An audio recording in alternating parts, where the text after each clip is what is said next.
What the fuck happens when you crack your knuckles?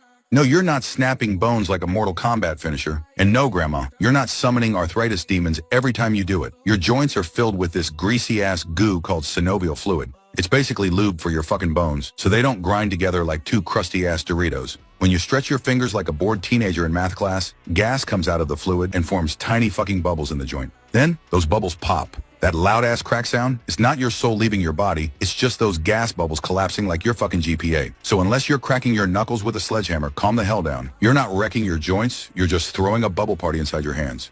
Follow Dr. Pickle for more about your beautifully fucked up body.